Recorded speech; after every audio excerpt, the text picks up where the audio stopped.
साथियों नमस्कार। मैं हूं विजय और आप देख रहे हैं वीकेडी एजुकेशन यूट्यूब चैनल। साथियों, आपको बहुत बहुत धन्यवाद। आप अपने अमूल्य समय में से इस वीडियो को देखने के लिए समय निकाल रहे हैं, इसके लिए मैं हृदय से आपको बहुत बहुत धन्यवाद देता हूं।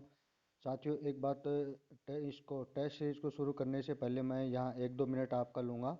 इसमें थोड़ी सी बातें अपन करेंगे। एक तो साथियों, मैं आपको इसके लिए बहुत बहुत आभार व्यक्त करता हूं कि आप मेरे इस चैनल पे जो वीडियो आपको प्रोवाइड करवाई जा रही है वो अदर चैनल के मुकाबले थोड़ी क्वालिटी कम है उनकी। टेक्निक प्रॉब्लम की वजह से या टेक्निक प्रॉब्लम के चलते मैं आपको क्वालिटी के वीडियो नहीं दे पा रहा हूँ। इसके लिए मैं आपको बहुत बहुत उसके बावजूद भी आप इसको देख रहे हैं, इसके लिए मैं आपको बहुत बहुत धन्यवाद देता हूँ।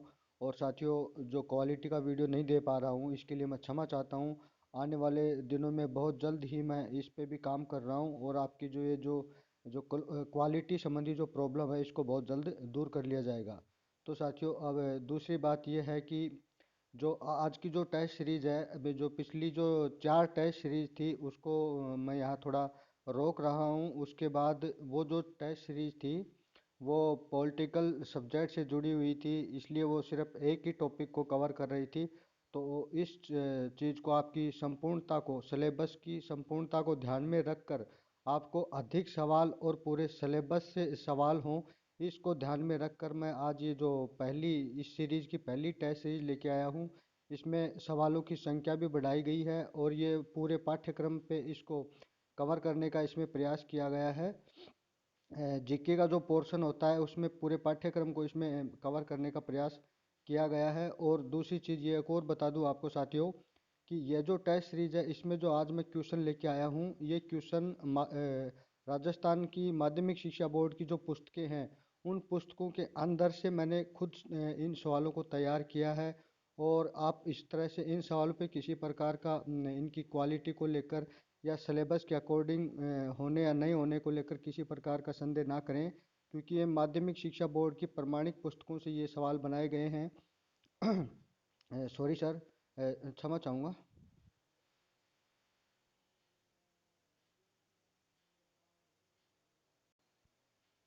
साथियों, ये सब प्रयास मैं आप सबके लिए कर रहा हूँ और इस प्रयास को आप काफ़ी पसंद भी कर रहे हैं, ऐसा आपके पिछले वीडियो में देखने को मिला है। और अब 2-3 चीज़ें आपसे कुछ मुझे शिकायतें हैं, वो भी मैं आपको थोड़ा बता देता हूँ। एक तो आप जो इस टेस्ट सीरीज़ को देख रहे हैं, देखने के बाद आप इसमें जो मैं 2-3 बार आपको बता चुका हूँ कि आप इस टेस्ट सीरीज में कितने क्वेश्चन राइट कर रहे हैं। जो राइट क्वेश्चनों को लेकर आप कमेंट को बॉक्स में जाके कमेंट अवश्य कीजिए, अवश्य कीजिए, ऐसा मैं हर वीडियो में बोल रहा हूँ। लेकिन अभी तक आप इस चीज़ को इग्नोर कर रहे हैं और आप कमेंट नहीं कर रहे हैं कि आप कितने राइट कर रहे हैं सवाल। तो आप अभी यहाँ इसमें कमेंट नहीं कर रहे हैं तो एग्ज़ाम में आप में कैसे विश्वास डेवलप होगा। या तो आप बहुत अधिक सही कर रहे हैं या फिर आप बिल्कुल इस चीज़ को ऐसे हल्के में ले रहे हैं। और इसका अगली जो शिकायत आपसे है वो ये है कि एक आप वीडियो को है वो पूरा नहीं देख रहे हैं। साथियों, मैं आपको बता दूं कि अगर आप वास्तव में पूरी ईमानदारी के साथ सिलेक्शन लेना चाहते हैं और तैयारी कर रहे हैं तो आपको वीडियो को स्किप नहीं करना चाहिए। ये मुश्किल से 20-25 मिनट का वीडियो होगा। और अगर आप इस तरह के जो इम्पोर्टेंट सवालों को लेकर आपके लिए कोई अगर प्रयास कर रहा है और उस चीज़ को आप ले नहीं रहे हैं तो ये आपके लिए, मेरी इसमें कोई दिक्कत नहीं होगी। और आपको इसमें थोड़ी प्रॉब्लम हो सकती है कि आप इतने अच्छे कंटेंट को, इतनी अच्छी सीरीज को ऐसे हल्के में लेके उसको अवॉइड कर रहे हैं, यानी कि उस पे देखा तो देख लिया, मन किया तो नहीं देखा तो नहीं देखा। तो मैं आपको बता दूं कि आपको इस टेस्ट सीरीज को कंटिन्यू ज्वाइन रखना है। और अगर आप इसको लगातार देखते रहेंगे तो मैं आपको ये निश्चित रूप से विश्वास दिला देता हूँ कि एग्ज़ाम हॉल में जो आपका जो प्रेशर होता है, एग्ज़ाम हॉल के अंदर जो प्रेशर अभ्यर्थी पे होता है उस प्रेशर को यहाँ अपन इस टेस्ट सीरीज के माध्यम से उस प्रेशर को, उस पे बार बार उस पे काम करेंगे। यहाँ भी अगर आप इसमें प्रेशर को लेकर काम करेंगे, यानी पूरी ईमानदारी से और पूरी सजगता से और पूरी जागरूकता के साथ आप सवालों को हल करेंगे, इसका राइट आंसर अपने मन में सोचेंगे और उसके बाद जो मैं उत्तर बताऊंगा उससे मैच करते हुए आप सवालों को मिलाते हुए काउंट करेंगे कि आप कितने राइट कर रहे हैं और कितने आप गलत कर रहे हैं। तो इस चीज़ पे आप पूरी ईमानदारी से काम करेंगे तो ये आपको परीक्षा में बहुत हेल्पफुल रहने वाला है। आपकी जो एग्ज़ाम में जो आते आते सवाल गलत हो जाते हैं और बहुत बार हमें समय अधिक लग जाता है सवालों पे कि इसका राइट आंसर कौन सा करें, कन्फ्यूजन हो जाता है। वो सारी चीज़ें, वो सारी समस्याएं आपकी मैं यहाँ इस टेस्ट सीरीज के माध्यम से ख़त्म करने का प्रयास कर रहा हूँ। और अगर आप इस चीज़ को नहीं जानते हैं साथियों कि इससे कोई इस तरह का प्रयास करने से या इस टेस्ट सीरीज से एग्ज़ाम का डर कैसे ख़त्म होगा, साथियों मैं खुद आपको बता दूं कि मैं पहले जो भी गाइड आती थी या जो बुक में जो ऑब्जेक्टिव प्रश्न थे उनको मैं कभी नहीं पढ़ता था। यानी कि मैं जो पैराग्राफ रीडिंग थ्योरी पे काम करता था, और एग्ज़ाम में मैं जो प्रश्न आते थे उस समय वो मुझे ऐसा लगता था कि ये प्रश्न कहाँ से बन के आ गए। तो आपको मैं पुनः बता देता हूँ कि आप बार बार इस चीज़ को, इस पे अभ्यास करेंगे तो आने वाले समय में जब आप एग्ज़ाम हॉल में बैठेंगे तो, और जब आपका पेपर बहुत अच्छा होगा, तो आप स्वयं महसूस करेंगे कि उस दिन सर आपसे क्या कह रहे थे।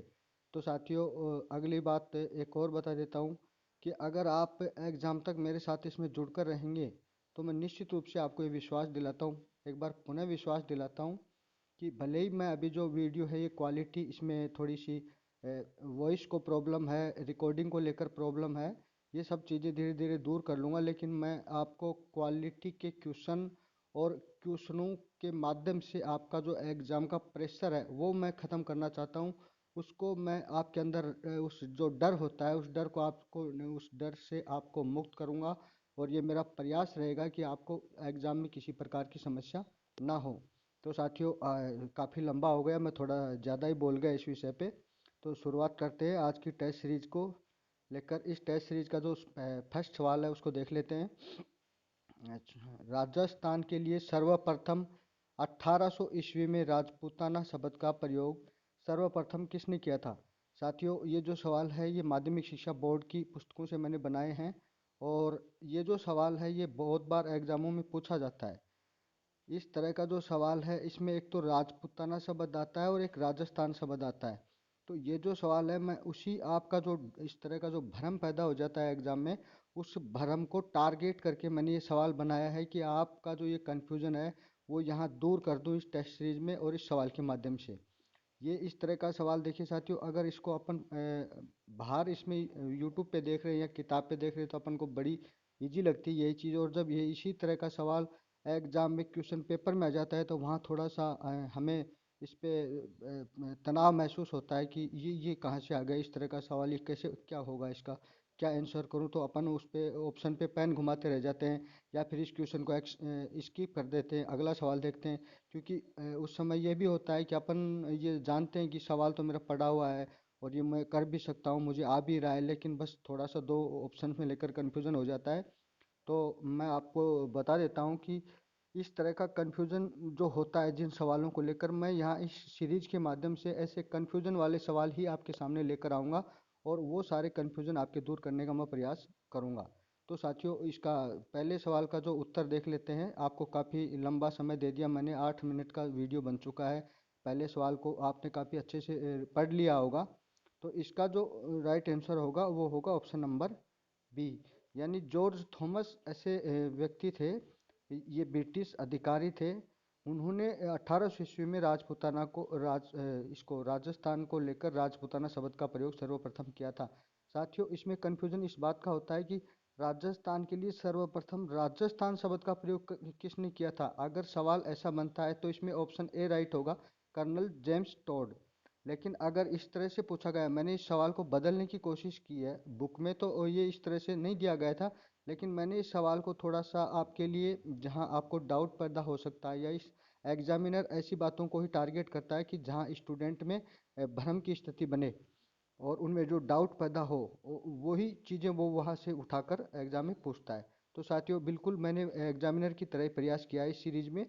तो यहाँ सॉरी, यहाँ जो राजपूताना शब्द का अभी तक जो एग्जाम हुए हैं उनमें काफ़ी बार देखा गया है कि राजस्थान शब्द का सर्वप्रथम प्रयोग किसने किया था। ये तो सवाल बनकर काफ़ी सारे एग्जामों में पूछा जा चुका है, लेकिन राजपूताना शब्द का प्रयोग सर्वप्रथम किसने किया था, यह आपसे अभी तक किसी एग्जाम में नहीं पूछा गया। हो सकता है इस बार ये क्वेश्चन बन के आ जाए, क्योंकि हम करते क्या है कि बार बार उसी तरह के सवाल पूछे जाते हैं, तो हमें एक आदत सी हो जाती है कि इस सवाल का राइट आंसर भी क्या होगा, कर्नल जेम्स टोड ही होगा।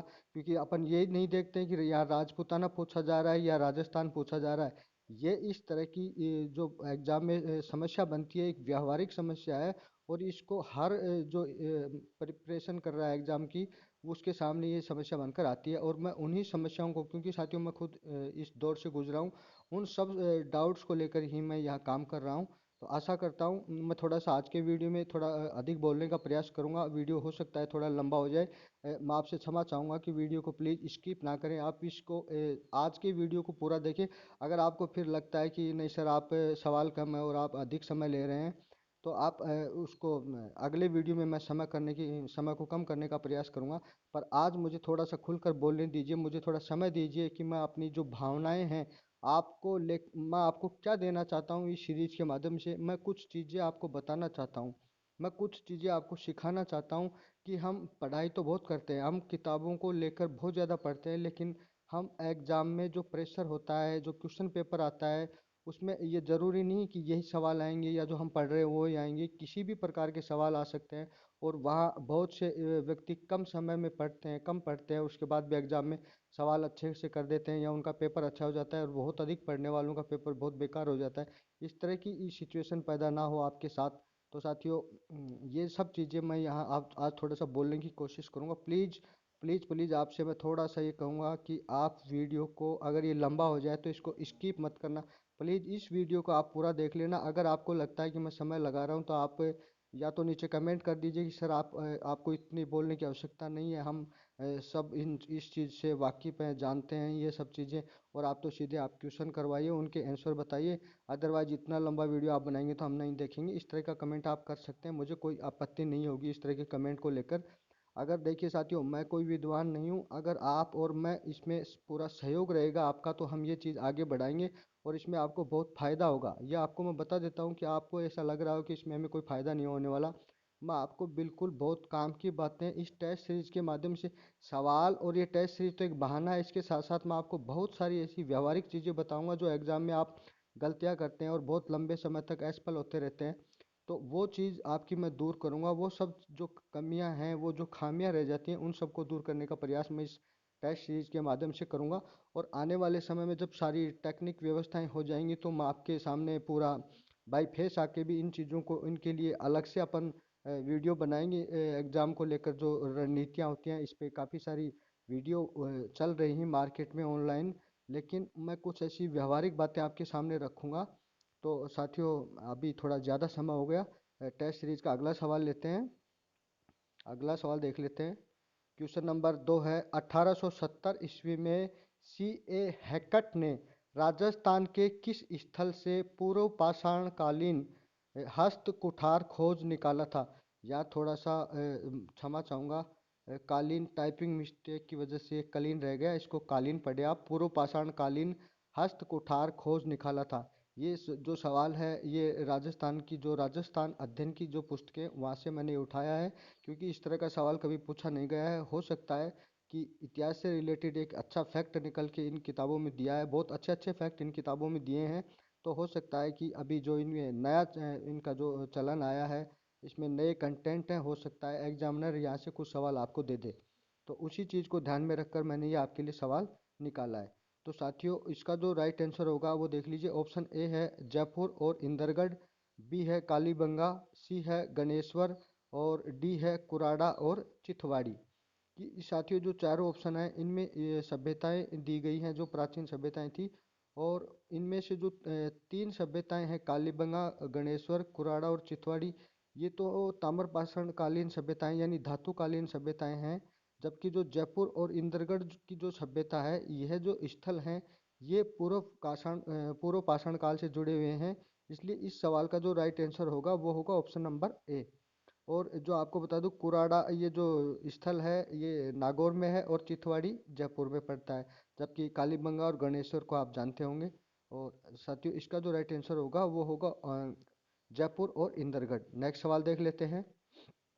सवाल नंबर 3 है, निम्नलिखित में से कौन पंच पीरू में शामिल नहीं है? साथियों, ये सवाल बड़ा इजी है, पर मैंने यहाँ इस टेस्ट सीरीज में इसको इसलिए रखा है कि कई बार एग्जाम में इस तरह का इजी सवाल भी जब हम एग्जाम में देखते हैं तो बहुत जल्दबाजी में अरे इसमें तो कौन सा होगा, इस तरह की स्थिति पैदा हो जाती है मन में।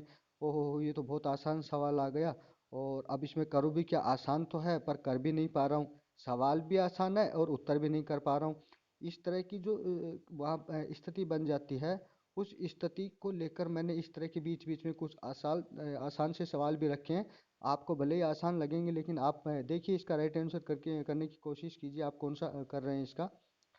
ये जो बहुत बड़े इसकी राजस्थान के जो लोक देवता हैं, बहुत फेमस लोक देवता हैं, और हम इसको बहुत बार इनको अपन पढ़ते आ रहे हैं, छठी क्लास से इन चीज़ों को पढ़ते आ रहे हैं। और आप कहाँ तक आ गए इनको पढ़ते पढ़ते, लेकिन फिर भी है ना, एग्जाम में झटके से इस तरह का सवाल हमारे सामने आ जाता है तो हमारे होश उड़ जाते हैं कि इसका राइट आंसर क्या होगा। तो साथियों, इसका जो राइट आंसर होगा वो होगा ऑप्शन नंबर डी, यानी तेजाजी को पंचपीरू में शामिल नहीं किया गया है। पाबूजी, गोगाजी, रामदेव जी, मेहाजी, हड़बूजी, ये जो पांच थे इनको शामिल किया गया था। तेजाजी को इसके साथ में पंचपीरू में शामिल नहीं किया गया है। लेकिन लगता ऐसे है जैसे तेजाजी भी इनके साथ ही थे। इस तरह का जो ये जो नाम आते हैं इनमें तेजाजी भी बिल्कुल इनके साथ सा लगता है, लेकिन ये इनके में पंचपीरू में शामिल नहीं था। अगला सवाल देख लेते हैं। सवाल नंबर 4 है, राजस्थान में कौन सा एक मेला बैलगाड़ी मेले के नाम से प्रसिद्ध है? ये साथियों बहुत अच्छा सवाल बनाया है मैंने यहाँ टेस्ट सीरीज में, क्योंकि मैं जब उस बुक को पढ़ रहा था आज दिन में, जब तुम्हारे लिए आपके लिए जब मैं ये टेस्ट सीरीज तैयार कर रहा था, तो मुझे ये बिल्कुल कि नया सा शब्द लगा वहाँ। क्योंकि इस तरह के मेलों का सवाल हो सकता है आपके एग्जाम में आ जाए, और क्यों नहीं, ये इस तरह का सवाल बिल्कुल आपको एग्जाम में देखने को मिल सकता है, क्योंकि ये इस तरह कहीं लिखा नहीं होता है कि जो मैं यहाँ टेस्ट सीरीज में सवाल दे रहा हूँ वो सवाल आपके एग्जाम में नहीं आएंगे।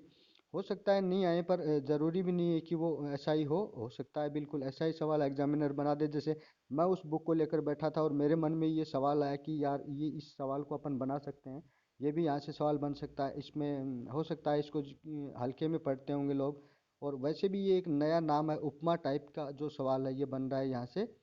तो इसका जो राइट आंसर होगा वो होगा ऑप्शन नंबर डी, यानी शीतला माता जी का जो मेला है वहाँ बैलगाड़ियों में पहले, आज तो हो सकता है कि बैलगाड़ियाँ वहाँ इतनी नहीं पहुँचती होंगी मात्रा में, लेकिन ये बात पहले के ज़माने की है। उस समय बहुत अधिक मात्रा में वहाँ बैलगाड़ियों, उसका जो कैंपस है, मेला एरिया जो है शीतला माता का, वहाँ पे बहुत ज़्यादा, अगर उस पे खड़े होके मंदिर की पहाड़ी पर खड़े होके देखेंगे तो बहुत दूर दूर तक बैलगाड़ी बैलगाड़ी नज़र आती होंगी, और इसीलिए इस मेले को बैलगाड़ी मेले की उपमा दी गई है। अगला सवाल देख लेते हैं। झाले व छैल कड़ी आभूषण शरीर के किस अंग पर धारण किए जाते हैं? साथियों, ये सवाल मैंने आभूषणों से लिया है। मैं आपको देखिए बता दूं कि इस टेस्ट सीरीज में जो नई आज नए फ्लेवर में शुरुआत की है, और इसका मैंने जो थंबनेल भी संपूर्ण सिलेबस बनाया है, तो यहाँ मैं कोशिश करूँगा कि आपके एग्ज़ाम में जो हर टॉपिक है उसको मैं यहाँ छूने का प्रयास करूँगा, और हर टॉपिक से यहाँ आपके लिए सवाल इसमें रखने का प्रयास कर रहा हूँ। तो ये सवाल जो है ये आभूषणों से लेकर है, और ये जो दो आभूषण हैं यहाँ, झाले व छैलकड़ी, और ये पूछा जा रहा है कि शरीर के किस अंग पर धारण किए जाते हैं। ऑप्शन ए है कान में, हाथ पर, सिर पर, गले में। साथियों, आपको बता दूं कि ये जो आभूषण संबंधी सवाल हैं, ये कई बार तो बड़ा एग्जाम में इजी सा आ जाता है, और कई बार ये इतना जटिल सवाल आ जाता है कि वहाँ हम दो ऑप्शन पे आके, या फिर कई बार तो ऐसा होता है तीन तीन ऑप्शन में भी हम निकाल नहीं पाते कि इनमें कौन सा होगा। तो हो सकता है कि जिसने आभूषणों पे अच्छी सी तैयारी कर रखी होगी, अच्छी पकड़ होगी, तो वो इस चीज़ को समझ जाएगा। सबसे पहले तो वो यही नहीं समझ पाएगा कि झाले और छलकड़ी जो आभूषण है ये किसके आभूषण है। आपको बता दूं ये जो झाले व छलकड़ी आभूषण है, ये महिलाओं के नहीं, ये पुरुषों के आभूषण है। और ये जो आभूषण पहने जाते हैं ये कान में पहने जाते हैं। इसका जो राइट आंसर होगा वो होगा ऑप्शन नंबर ए, यानी कान में पहने जाते हैं। अगला सवाल देख लेते हैं। राजस्थानी चित्रकला का पहला वैज्ञानिक विभाजन राजपूत पेंटिंग नामक पुस्तक में किसके द्वारा किया गया था?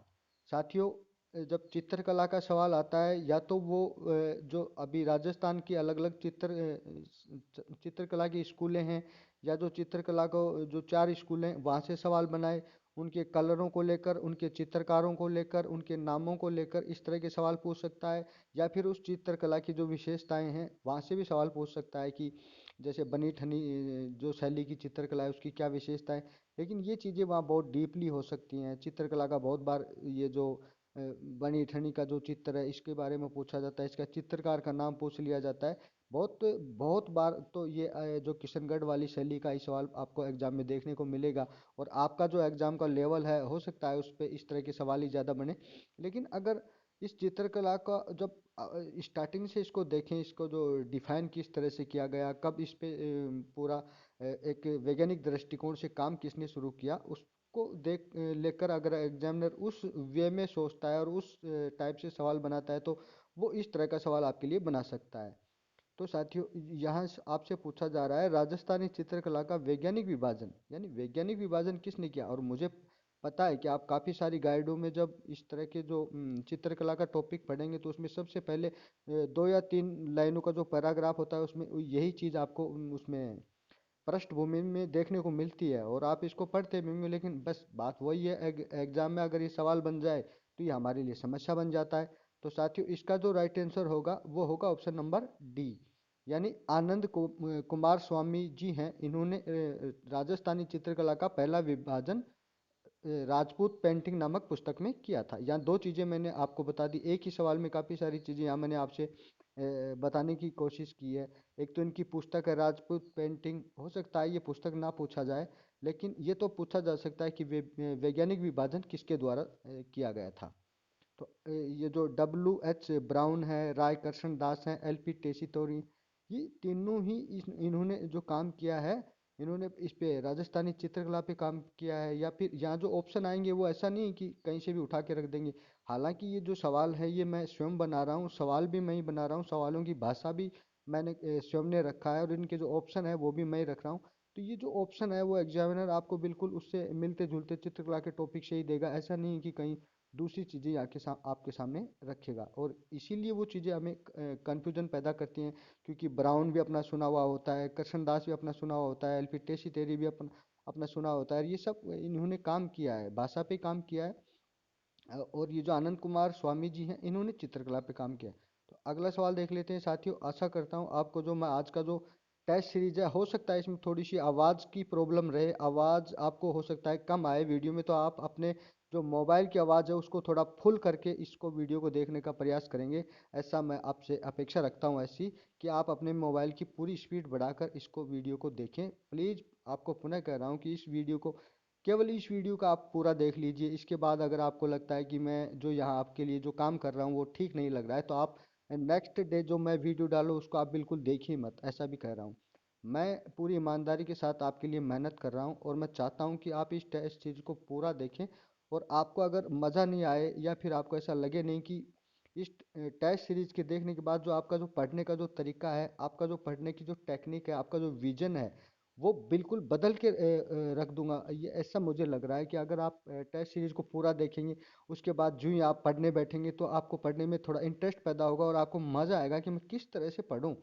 कई बार तो हमें ये लगता है कि हम ऐसे पढ़े जा रहे हैं, बस पढ़े जा रहे हैं, कितने घंटे पढ़ लिए, 6 घंटे पढ़ लिए, 5 घंटे पढ़ लिए, पर ऐसा पता नहीं कि क्या पढ़ा क्या नहीं पढ़ा। तो आपका जो पढ़ने को लेकर जो विजन है वो बहुत स्पष्ट हो जाएगा, क्लियर हो जाएगा कि मुझे कौन सी चीज़ पे ज़्यादा फोकस करना है, कौन सी चीज़ को फोकस करते हुए मुझे पढ़ना है। तो साथियों, अगला सवाल देख लेते हैं। किस दुर्ग को देखने पर गवर्नर जनरल विलियम बेंटिंक के मुंह से यह निकल पड़ा, ओहो, दुनिया का जिब्राल्टर। साथियों, मैं जब बुक को पढ़ रहा था तो मुझे लगा कि ये सवाल बहुत इंपॉर्टेंट मुझे लगा, और मैंने इसको सवाल के रूप में बना दिया। क्योंकि देखिए, दुर्गों को लेकर इनके जो अंग्रेज जो अधिकारी यहाँ आए थे राजस्थान में, और उन्होंने दुर्गों को लेकर काफ़ी सारी बातें कही हैं। बहुत सारे विद्वानों ने या बहुत सारे अधिकारियों ने दुर्गों पे जब जब वो यहाँ घूमने गए, या राजाओं से उस समय जो मिलने जा रहे थे संध्या करने के लिए, ये विलियम बेंटिक थे, ये सहायक संधि के समय आए थे। और राजस्थान में जो सहायक संधियाँ कर रहे थे, उस समय राजस्थान का इन्होंने दौरा किया। और उस दौरे के दौरान अलग अलग जगहों पे, अलग अलग रियासतों में ये जब जा रहे थे मिलने के लिए, तो जो एक दुर्ग को देखकर, ये उनके लिए भले ये सामान्य बातें थी, इनके मुंह से उस समय निकल गया होगा, ओहो, दुनिया का जिब्राल्टर। लेकिन इसी बात को लेकर आज अभी माध्यमिक शिक्षा बोर्ड ने इस तरह के फैक्ट किताबों में रखे हैं।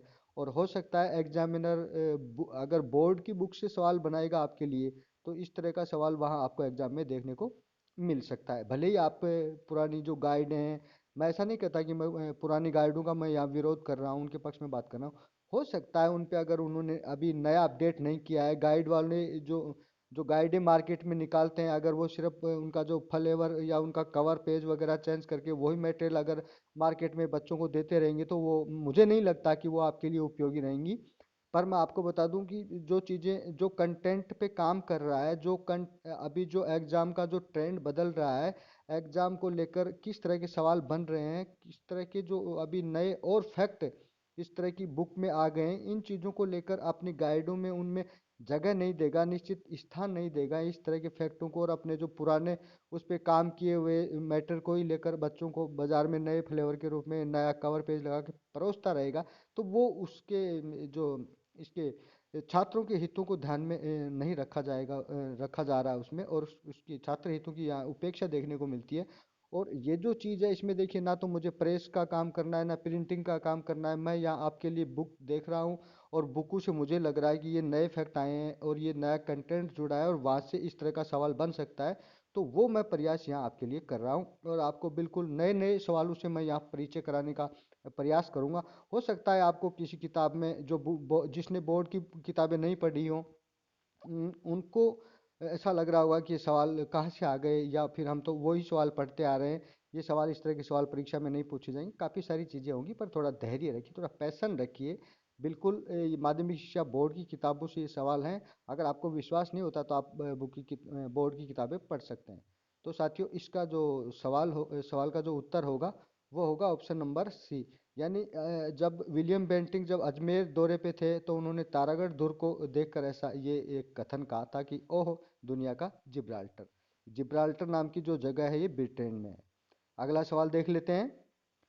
उत्तरी मेवाड़ के भीलू का प्रसिद्ध लोक गीत है। यहाँ मैंने लोक गीतों से एक सवाल आपके लिए बनाया है, और पर इसको मैंने थोड़ा सा जब मैं सवाल को बना रहा था तो मैंने सोचा कि अगर सीधा सा सवाल बना दूंगा तो आप बिल्कुल ऐसे कहेंगे कि टेस्ट सीरीज बिल्कुल हल्के लेवल की है। तो इसको मैंने थोड़ा सा और जटिल बनाने की कोशिश की है कि इसमें थोड़ा एक चीज़ और जोड़ दी मैंने। उत्तरी मेवाड़ के भीलू का प्रसिद्ध लोकगीत है, और ये शायद मुझे कहीं लगता है कि किसी एग्जाम में पूछा भी गया था। अभी मुझे प्रॉपर ध्यान में नहीं है किस एग्जाम में सवाल पूछा था। वह उत्तरी मेवाड़ को डिफाइन कर दिया, बहुत गहराई में चला गया एग्जामिनर। उत्तरी मेवाड़ के भीलू का प्रसिद्ध लोक गीत है। तो साथियों, इसका जो ऑप्शन देख लेते हैं। ऑप्शन ए है हरनी, बी है घड़लो, सी है हमसीडो, और डी है पटेलिया। तो साथियों, जो ये चारों ऑप्शनों में जो दिए गए हैं वो गीत ही हैं, पर यहाँ आपसे पूछा जा रहा है उत्तरी मेवाड़ के भीलू का प्रसिद्ध लोकगीत। तो इसका जो राइट आंसर होगा वो होगा हमसीडो। साथियों, मैं आपको बता दूं, उत्तरी मेवाड़ में ये जो हमसीडो लोकगीत है भीलू का, इसमें स्त्री और पुरुष दोनों साथ इस लोकगीत को गाते हैं। ये भी आप इसको थोड़ा सा याद देख के चले कि हमसीडो जो लोकगीत है भीलू का, उत्तरी मेवाड़ के भीलू का, इसमें स्त्री और पुरुष दोनों साथ गाते हैं इस गीत को। तो नेक्स्ट सवाल देख लेते हैं। लगता है आज थोड़ा वीडियो लंबा बनेगा साथियों, आप थोड़ा धैर्य रखिए। मैं नहीं चाहता कि आपको बस सिर्फ सवाल पढ़ाते जाऊं और उसके उत्तर बताता जाऊं।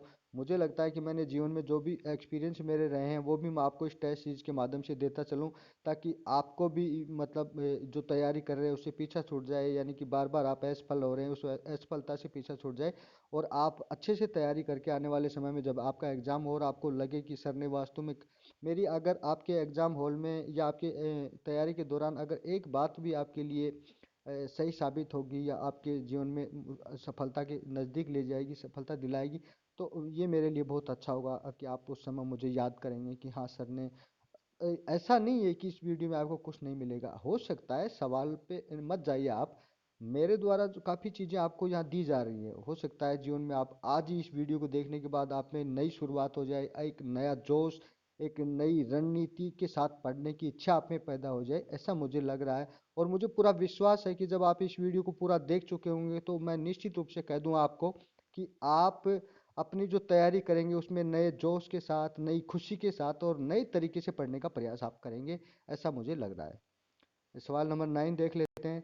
राजस्थान का फेल्सपार के उत्पादन में देश में पहला स्थान है, इसके उत्पादन का संबंध किस जिले से है? ये सवाल मैंने फिर आपके जो खनिज हैं वहाँ से, मतलब राजस्थान के जोग्राफी से लिया है, और इसमें पूछा गया है कि फेल्सपार के उत्पादन का संबंध किस जिले से है। और आपको बता दूं, ये फेल्सपार के उत्पादन में भारत में पहला स्थान रखता है राजस्थान, और यहाँ उसका जिला पूछा गया है। तो इसका जो राइट आंसर होगा साथियों, आप देख ले, आप खुद इनका राइट आंसर करने की कोशिश कीजिए। उदयपुर, दूसरा है सिरोही, तीसरा है डूंगरपुर, और चौथा है अजमेर। ये जो ऊपर की तीनों ऑप्शन है इसमें देखिए आप, दक्षिणी राजस्थान के जिले दिए गए हैं, और जो ऑप्शन डी है ये अजमेर है। ये ऑप्शन मैं स्वयं बना रहा हूँ साथियों, बुक में से पढ़कर मैं आपका सवाल भी स्वयं तैयार कर रहा हूँ और इनके ऑप्शन भी मैं स्वयं तैयार कर रहा हूँ। और हो सकता है मैंने बहुत अच्छे से ऑप्शन बनाने की कोशिश की, आपको ऑप्शन को लेकर किसी प्रकार का अटपटा नहीं लग रहा होगा। यहाँ इसका जो राइट आंसर होगा वो होगा ऑप्शन नंबर डी, यानी अजमेर में ऐसा जिला है जो इसमें फेल्सपार से संबंधित है। आपको बता दूं इस सवाल को, ये सवाल 2-3 बार तो मेरे एग्जाम में आ चुका है, शिक्षक भर्ती एग्जामों में 2-3 बार मैंने ये सवाल देख लिया। और फिर इस सवाल को मैंने जो याद करने का एक तरीका बनाया, मैं इस सवाल को कभी नहीं भूलता हूँ। पिछली जब इस फर्स्ट ग्रेड हुई थी उसमें भी ये सवाल पूछा गया था। और इसका जो नया इसको याद करने का मैंने तरीका मेरे दोस्त को भी बताया था कि फेल्स पार यानी कि जो फेल पास होते हैं वो माध्यमिक शिक्षा बोर्ड है वो उससे होता है फेल पास का सिस्टम राजस्थान में 10th और 12th का। और फेल पास करने वाला जो संस्थान है जो एग्जाम लेता है वो माध्यमिक शिक्षा बोर्ड है, और माध्यमिक शिक्षा बोर्ड कहाँ है, अजमेर में है। तो इस तरह से मैंने इस सवाल को मेरे दोस्त को भी और मैंने स्वयं ने भी याद कर रखा था, और ये एग्जाम में आ गया ऐसा कैसा। और फिर एग्जाम के बाद मेरे दोस्त ने कहा यार वो तो उन्हें जो सवाल बताया था वास्तव में वो सवाल आपको उसमें एग्जाम में आया और मेरा सही हो गया वो एक सवाल। और एक सवाल बहुत बड़ा होता है साथियों, एक ही एक सवाल से मैं बहुत बार एग्जाम में फेल हुआ हूँ, कभी 3 नंबर से कभी 4 नंबर से। तो एक सवाल को आप ऐसे मत समझिए, एक सवाल भी अगर आपका इस टेस्ट सीरीज के माध्यम से अगर आपके 2 सवाल 5 साल 10 सवाल भी सही होते हैं तो ये मेरे लिए और आपके लिए बहुत बड़ी बात होगी साथियों। अगला सवाल देख लेते हैं। अगला सवाल देख लेते हैं। राजस्थान की कौन सी नदी अपना जल अरब सागर में नहीं गिराती? साथियों मैंने यहाँ फिर एक नदियों से सवाल बनाया है, और सवाल को इस तरह से डिजाइन किया गया है कि आपको कम से कम नदियों की समझ होनी चाहिए कि नदी एक अरब सागर की तरफ जा रही है और कुछ इसमें गंगा की तरफ जा रही है, चंबल इसकी यमुना की तरफ जा रही है, यानी इन नदियों का सहारा लेके वो बंगाल की खाड़ी की तरफ जा रही है। तो अरब सागर और जो इसका बंगाल का खाड़ी का जो मेजर डिफरेंट है नदियों को लेकर, वो मैंने यहाँ उस समझ को आपसे यहाँ पूछा है, और उस पे मैंने ये ऑप्शन भी बनाए हैं नदियों के। तो आप इसको देख लीजिए, इसमें जो राइट आंसर कौन सा होगा आप देख लीजिए पहले। ऑप्शन ए है पश्चिमी बनास, बी है लूनी, और सी है सोम, और डी है बनास। तो साथियों इसका जो राइट आंसर होगा वो होगा बनास। देखिए यहाँ मैंने ऑप्शन में थोड़ा कंफ्यूजन पैदा करने के लिए लूनी नदी तो आप पकड़ जाएंगे कि ये उसमें जाती है अरब सागर में। फिर सोम पे थोड़ा सा आपको कंफ्यूजन हो सकता है कि देखिए सोम माही जाखम इनमें थोड़ा सा आपको लगेगा कि, लेकिन आप थोड़ा सा समय देने के बाद आप इसको भी इसको निकाल लेंगे कि सोम भी नहीं हो सोम भी अरब सागर में ही जाती है। लेकिन फिर पश्चिमी बनास और बनास को लेकर आप में बिल्कुल कंफ्यूजन बनेगा आप में, और मैंने ये कंफ्यूजन बनाया है स्वयं ने। ये कंफ्यूजन इस सवाल में बना हुआ नहीं है, मैंने खुद ने बनाया। और ऐसे ही एग्जामिनर आपके कंफ्यूजन पैदा करता है कि आप किस तरह से इसको समझते हैं, किस तरह से इसमें से राइट आंसर निकालेंगे। तो इस सवाल का जो राइट आंसर होगा वो होगा ऑप्शन नंबर डी। अगला सवाल देख लेते हैं। अगला सवाल देख लेते हैं, सॉरी इसमें टाइम लग रहा है, पीपीटी आगे नहीं हो रही। सवाल नंबर 11 है, सिंधु घाटी सभ्यता के किस स्थल की खुदाई सबसे पहले हुई? अब साथियों फिर सवाल मैंने यहाँ 10 सवाल मैंने राजस्थान के लिए रखे थे, और आगे की जो 10 सवाल है इसको मैंने जो इंडियन जीके है वहाँ से इनको डिजाइन किया है, वहाँ से बनाने का प्रयास किया है। और मुझे लग रहा है कि हो सकता है ये स्टार्टिंग था, तो मैं भी इस तरह के सवालों में आपको इतनी जटिलता नहीं दे रहा, ताकि आपको फर्स्ट डे ही ऐसा लगे कि बहुत हार्ड सवाल बना दिए। तो मैं आपको धीरे धीरे इसमें विषय में प्रवेश करवाते हुए आपको लेके जाऊंगा। और ऐसा भी देखा जाता है कि कई बार इस तरह के जो इजी सवाल है वो मेरे साथ बहुत बार हुआ है साथियों, ऐसा बहुत बार हुआ है। मैं खुद एग्जाम में इजी सवालों को गलत कर देता था और बाद में आके उनको मिलान करता, तो काफ़ी मन में इस तरह का पश्चाताप होता था, पीड़ा होती थी कि ये सवाल मेरा क्यों गलत हो गया, ये मेरा सही हो जाना चाहिए था। इस तरह का वो मन में एग्जाम के बाद उस पेपर को बार बार जब देखते हैं तो सारे मन में विचार आते रहते हैं। और मैं स्वयं भी इस समस्या से गुजरा हूँ, इसलिए मैं नहीं चाहता कि ये समस्या आपको मैं आने दूं, और इसीलिए मैंने ये मेरा उद्देश्य रखा है टेस्ट सीरीज के माध्यम से आपको बहुत सारी वो चीज़ें जो एग्जाम में आपके लिए फायदेमंद हो सकती हैं। तो सवाल नंबर 11 देख लेते हैं। सिंधु घाटी सभ्यता के किस स्थल की खुदाई सबसे पहले हुई? अब बड़ा इजी सा सवाल है देखने में तो, लेकिन जो एग्जाम का प्रेशर होता है उसमें जब अपन बहुत स्पीड पे चल रहे हैं, हो सकता है ये सवाल फर्स्ट में आ जाए क्वेश्चन पेपर के, जो पहला सवाल यही हो, और आप पूरी तरह से एग्जाम में हड़बड़ाहट में गए, या फिर आप उसको लेकर बेचैन बैठे हुए हैं, जो ही पेपर मिला और आपको पहला ही सवाल ये मिला, तो हो सकता है कि आप थोड़ा सा इस पे घबरा जाए, ये क्या हो गया। मेरे साथ तो ऐसा ही होता था साथियों, मेरे साथ बिल्कुल ऐसा होता था, और इसीलिए मैं इन चीज़ों को बार बार यहाँ आपसे बता रहा हूँ। तो सिंधु घाटी सभ्यता की किस स्थल की खुदाई सबसे पहले हुई? इसका ऑप्शन ए है मोहनजोदड़ो, बी है कालीबंगा, सी है हड़प्पा और डी है लोथल। तो हो सकता है आप इसको निकाल लेंगे राइट आंसर, लेकिन देखिए यहाँ करना, इस टेस्ट सीरीज में करना, हो सकता है आपको पता है कि चलो मेरा गलत भी हो गया तो कोई बात नहीं, मुझे थोड़ी पता चलेगा। आप अपने साथ किस तरह से ईमानदारी से पेश आ रहे हैं आपको पता है कि अगर आपने यहाँ गलती से भी इसमें या हड़प्पा और मोहनजोदड़ो में अगर दो ऑप्शनों में से आप गलत कर दे तो आपको तो खुद को पता है कि मेरा सवाल गलत हो गया यार, जबकि आपका पढ़ा हुआ है।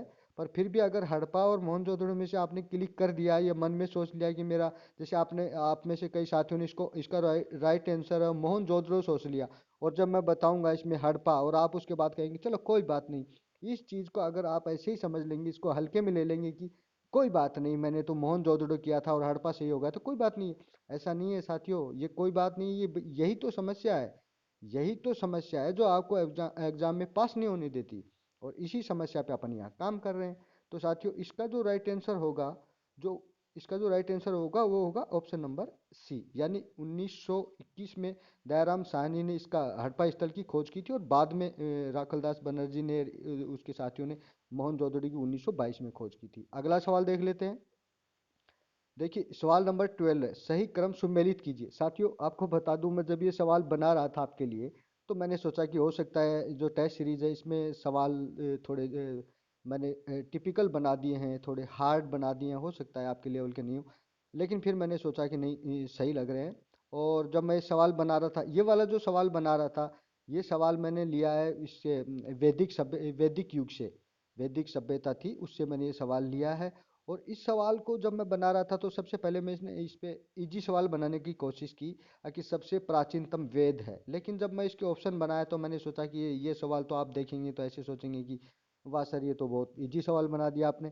फिर मैंने सोचा कि चलो इस सवाल को थोड़ा सा एक नई तरीके से घुमाने की कोशिश करते हैं, क्योंकि देखिए साथियों, हम सब जानते हैं कि वेद चार हैं, और चारों वेदों को नाम भी हम जानते हैं कि ऋग्वेद है, जो भी है चारों वेद हम सब जानते हैं, और चार वेद है ये भी हम जानते हैं। लेकिन जब इस तरह का सवाल एग्जाम में बन के आ जाता है कि आप इसका क्रम से सुमेलित कीजिए, वहाँ मैं निश्चित रूप से बता दूं आपका समय लेगा इस तरह का सवाल, और बहुत बार इस तरह के सवालों में गलत होने की संभावना बढ़ जाती है।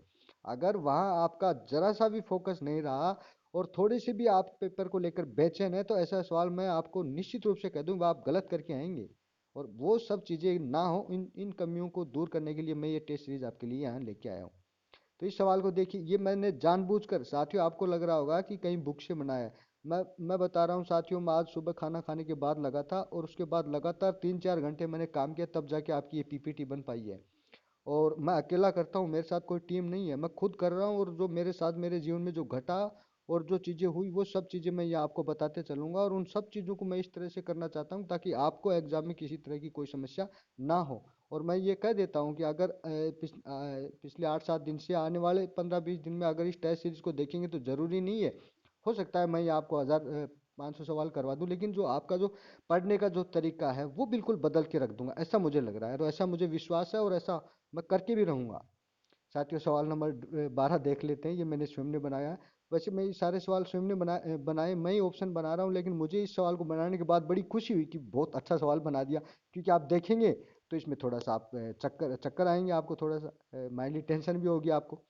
तो इसमें जो साथी घूम रहे हैं अपना ऑप्शन क्लिक करने के लिए, हो सकता है आपकी जिनकी अच्छी तैयारी, इस तरह के सवाल बताएंगे कि आपकी अच्छी तैयारी कैसी चल रही है, ये सवाल बताएगा कि आपकी तैयारी कैसी चल रही है। ये तो सबको पता है चार वेद हैं, और चार वेदों के नाम भी बता देंगे, लेकिन उनका जो क्रम है वो बहुत बार कंफ्यूजन होता है, बहुत बार।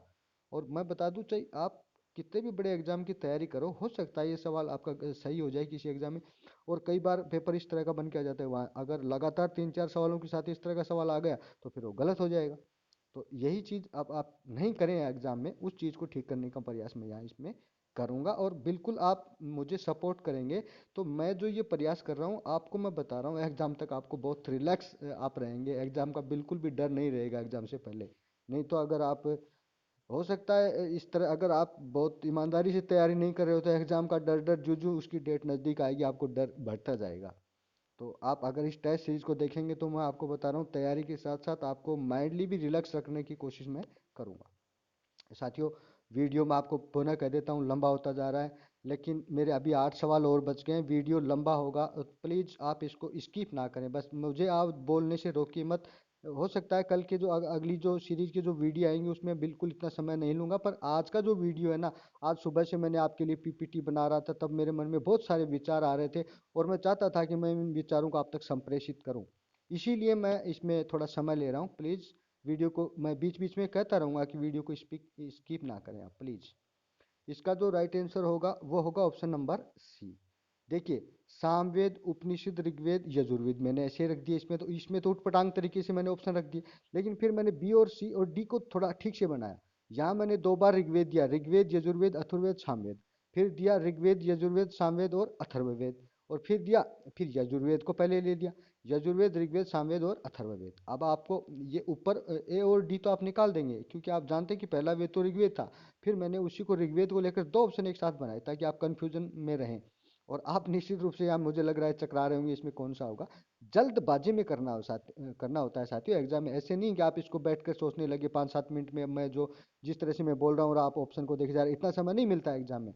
एग्जाम में बहुत कम समय होता है, वहाँ क्विक डिसीजन लेना पड़ता है कि आप इस पे कीजिए और अगला सवाल पे जाने की जल्दबाजी होती है। क्योंकि हमें कई बार ऐसे गोले काले नहीं हुए पेपर में, अभी तो हमने चीनी नहीं लगाए, इस तरह की हड़बड़ाहट में कभी कई बार तो अभ्यर्थी अपने रोल नंबर तक गलत भर देते हैं साथियों, रोल नंबर तक गलत भर देते हैं वहाँ पे।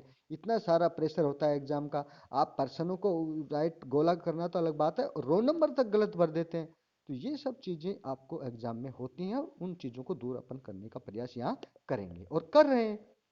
इसका जो राइट आंसर होगा ऋग्वेद, यजुर्वेद, सामवेद और अथर्ववेद, ये इनका सही क्रम है साथियों, ये बिल्कुल सही क्रम। और ये इस तरह के सवाल बनते हैं जरूर। एक सवाल तो आपको इस तरह का जरूरी नहीं ये ही आए, पर किसी भी चीज पे आपके टॉपिक से रिलेटेड इस तरह की चीज रख दी जाती है जो आप बहुत ज्यादा जानते हैं, बहुत बार सुनते हैं, और वो एग्जाम में पूछ ली जाती है और उसको अपन गलत कर देते हैं। अगला सवाल देख लेते हैं। अगला सवाल देख लेते हैं, सॉरी पीपीटी आगे नहीं कर रही है। सवाल नंबर 13 है, महावीर स्वामी की जन्म स्थली है। अब देखिए, मैंने ये फिर जो सवाल बनाया ये आपके धर्मों से बनाया, बौद्ध धर्म और जैन धर्म से।